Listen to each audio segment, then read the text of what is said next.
get slides? All right, there we go. Hey everybody, I'm thrilled to be here. I am Eli Dorado. I'm chief economist at the Abundance Institute. And it's a real pleasure to be here to talk about DIAC. I'm approaching this through my training as a sort of political economist, and I'm going to give a high-level overview of how I see this space. I want to start by talking about our instincts for both control and freedom. We all have these instincts, and in the last few years, with AI innovation, we've seen this kind of like control narrative or this kind of control instinct be on display. Like, we need an enforced pause on AI development. We need to shut down data centers. We need to kill switch. We need regulation. We need to restrict model releases, or we need to impose bans on open source AI models or export controls. And sort of the counter reaction to that is like, no, we need freedom of speech. Are we really going to regulate matrix multiplication? And this is a slippery slope to totalitarianism. And then I think that there's an interesting conclusion at the end that, therefore, I'm going to not believe the premise, right? I'm not going to believe that there is any risk here. And I think that this conclusion is very natural. It's really bad epistemic hygiene, but it's common, and we need to acknowledge it, right? And you see this in completely different contexts with things like climate, right? Like, people will say, like, oh, I just don't believe in it, because they don't want to like accept the sort of control-oriented beliefs of the other side. So just because freedom is good doesn't mean that the problem raised by the anti-freedomites is fake, right? So DIAC approaches both like AI safety and biosafety from the perspective that they are genuine public goods. But crucially, just because we acknowledge the existence of safety as a public good doesn't mean that we think the right approach is to generate it through top-down coercive means, right? We're going to take both freedom and public goods seriously. And I think that's the ethos behind DIAC and about a lot of Ethereum in general. So that brings us to the next part of the talk, the private provision of public goods. So what is a public good? In classical economic terms, a public good is one that is neither excludable nor rivalrous. So like the canonical example is the lighthouse, right? A lighthouse on a coastline provides guidance for all the ships, whether or not they pay, right? So a lighthouse is not an excludable good. And at the same time, one ship relying on the lighthouse for guidance does not diminish the ability of any other ship to rely on the lighthouse for guidance. So the lighthouse is non-rivalrous. So game theoretically here, we have a free rider problem, and we should not expect the lighthouse to be produced by the market, right? You must rely on governments to produce lighthouses.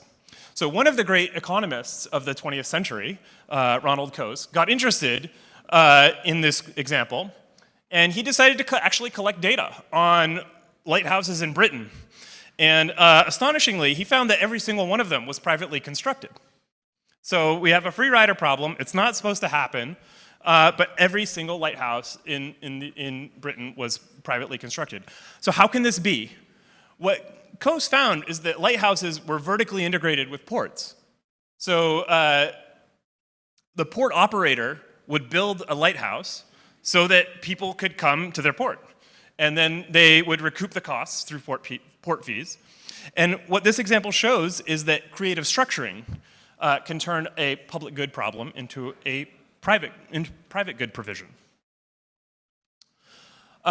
Another closely related idea is a common pool resource, right? With the classic example being irrigation systems. So irrigation systems are arguably one of the things that led to the creation of states in the first place. So Carl Wittfogel, in his book Oriental Despotism, right, advances the concept of a hydraulic empire, right? A powerful state, as in Egypt or Mesopotamia or China, that's built around irrigation, right? And maintenance of this common pool resource is a public good, and it's worth it to accept some coercion if it means you get the benefits of irrigation. So just like with the lighthouse, there's a twist. So later scholars, particularly Eleanor Ostrom, figured out that many complex irrigation systems, like in the Philippines or in this one in Valencia, Spain, were cooperatively maintained. Without an autocrat. This one goes back 1,000 years. And so she won a Nobel Prize for figuring out the conditions under which such cooperation is possible. Another example of non-coercive public good provision is standard setting. So standards are a public good, but because the value of the standard goes up when other people use it, there's an incentive to cooperate in standard production, standard development. So one of the explicit powers reserved for the government in the US Constitution is to develop standards, but it turns out that private standard setting happens all the time. This is an example from IETF, but we're here at DevCon, and Ethereum itself involves a lot of cooperatively produced standards. I'm not going to do a long spiel on each of these modalities, but there's a lot of different ways in which public good production can be incentivized without relying on sort of centralized top-down government coercion. We've talked about like the first three already, but you can think of a lot of like open source software development as scratching an itch. Sometimes people do things to accumulate prestige. Sometimes people give money to causes they believe in. My organization, the Abundance Institute, is a 501c3 nonprofit. Our budget is entirely funded by donors who get very little public recognition. Usually they don't want it. And they give just because they believe in the mission. Norms like politeness or not engaging in petty theft are also a source of public goods. And of course, mechanism design is an important one for Ethereum, right? We can think of consensus as a public good, and the consensus protocol as a mechanism that incentivizes coming to consensus. So, public goods, like AI safety and biosafety, can be provided non-coercively without government involvement, and it happens all the time. And it's possible that by some accountings, most public goods are in fact privately produced. And so now I want to show the flip side. When public goods, and particularly safety, is provided coercively top-down by the state, the results are often pretty bad.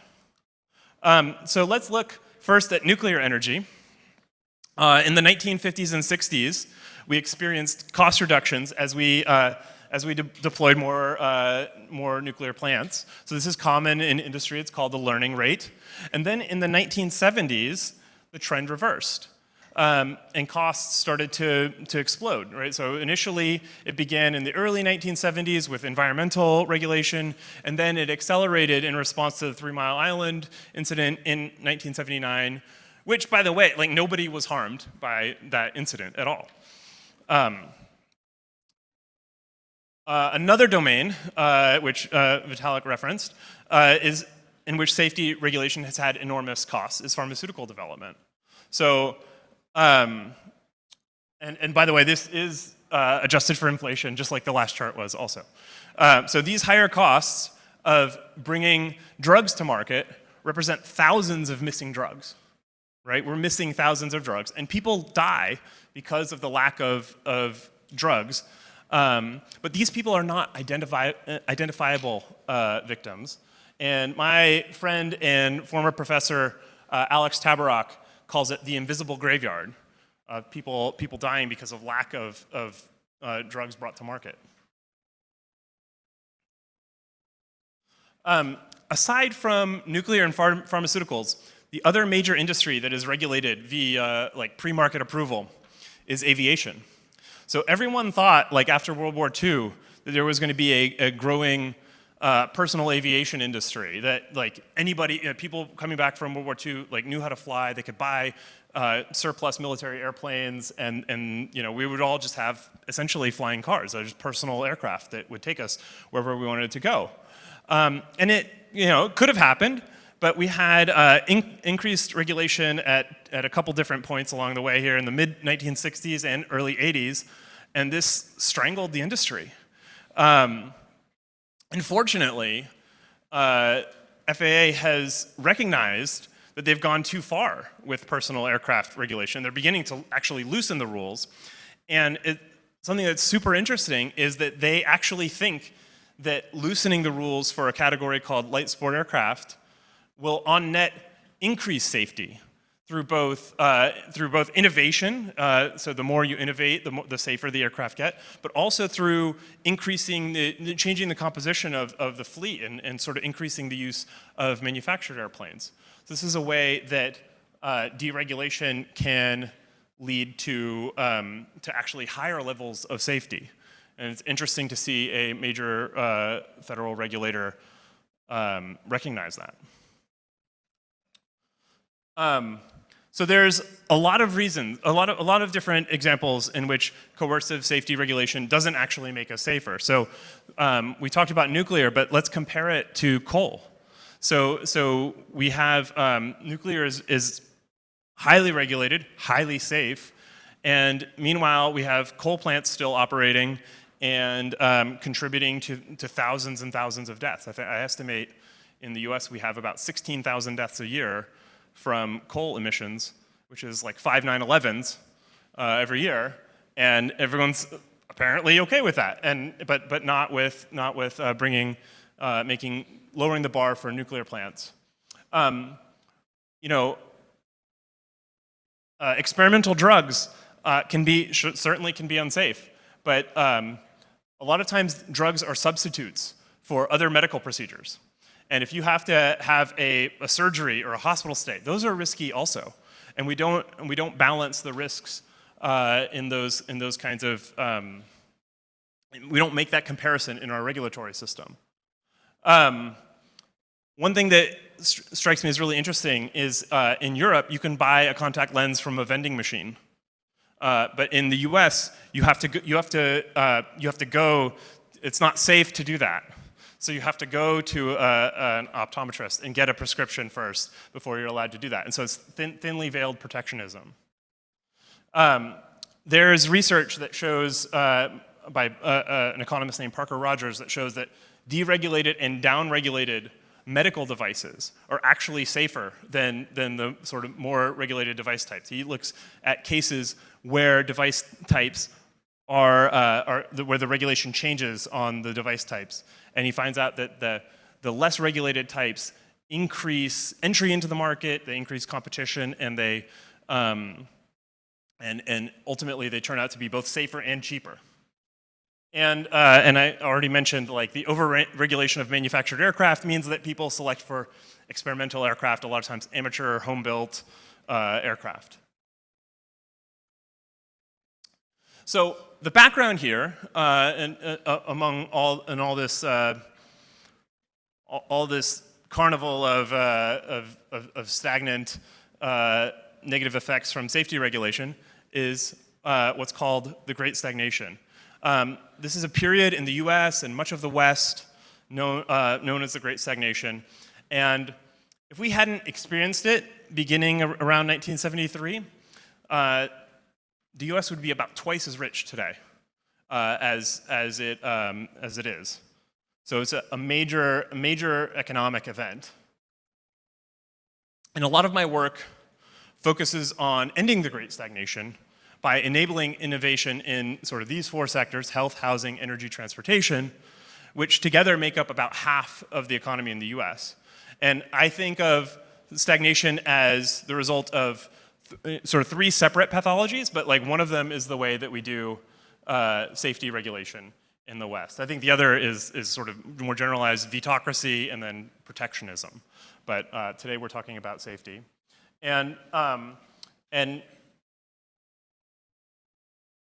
So safety, the way this sort of top-down model of safety is a major cause, I think. So it's worth thinking about an alternative to that, and that alternative, I believe, is to build. I think that the responsibility is on us to show that there is another way, if we don't have a good answer for how to deal with real or perceived risks in a decentralized and non-coercive way, people will continue to agitate for the coercive way, right? And I'm showing these modalities again for the different ways that we can sort of privately or non-coercively or non-top-down provide public goods, and we can think about how we can apply each of these to different aspects of the public goods problem, right? So, maybe there are safety resources that can be created that can be done just via firms that can internalize things. Maybe there's a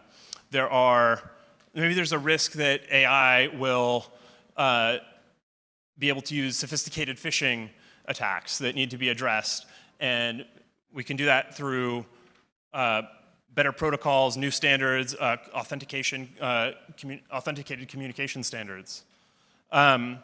Maybe air filtration systems, as Vitalik mentioned, can protect against biological attacks, but also provide ancillary benefits in the form of reduced illness, so that they don't require like mandates or top-down regulation.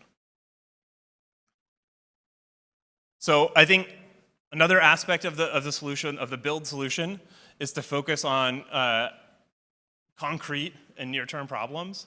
I think a lot of attention is focused on the most fanciful scenarios, but a lot of the near-term solutions also have a bearing on those risks. And so working on things that are concrete and yield tangible benefits now can, if those other more extreme scenarios ever materialize, we can be more prepared for them than we otherwise would be by focusing on the on stuff that's more near-term, concrete, tangible. And finally, I think a lot of times people think about what can go wrong with new technologies, AI and biotech in particular, right? And I would think that this needs to be balanced by what can go right. And I don't mean that in a trite way that shuts down thinking about risks, but as a counterweight to the panic that sometimes people feel, and as a motivation to build the future and to build an exciting future that we all want.